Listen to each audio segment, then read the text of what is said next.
எழுத்துக்களை எளிதாக அடையாளம் காண உதவக்கூடிய பெயர்கள். நா. இந்த நாங்கிறது என்ன எடுத்துக்குன்னா, நாக்க பக்கத்துல டா வரனால இதுக்கு டன் நகரம். நா. இந்த நாக்க பக்கத்துல தா வரனால இது தன் நகரம். நாய்ங்கிற எழுத்துக்கு பக்கத்துல ரா வர்றதுனால இதுக்கு ரன் நகரம். இந்த ராங்கிற எழுத்து மெய் எழுத்த மூண்டா பிரிக்கலாம். வல்லினம், மெல்லினம், இடையினம். இந்த எழுத்து அந்த ராங்கிற எழுத்துன்னு இடையின எழுத்துல வரும். எரல வளல யா ரா ரா இடையின வெள்ளத்துல வரனால இதுக்கு பேரு இடையின ரகரம். ராங்கிற எழுத்து வல்லெழுத்துல வரனால இதுக்கு பேரு வல்லின ரகரம். கா சா ட த ப ர வல்லெழுத்துல வர்றதுனால இதுக்கு பேரு வல்லின ரகரம்.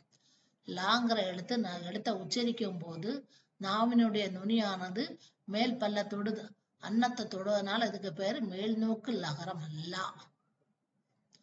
லாங்கிற எழுத்து என்ன எழுதுனா பொது லகரம். ழாங்கிற எழுத்து சிறப்பு லகரம்.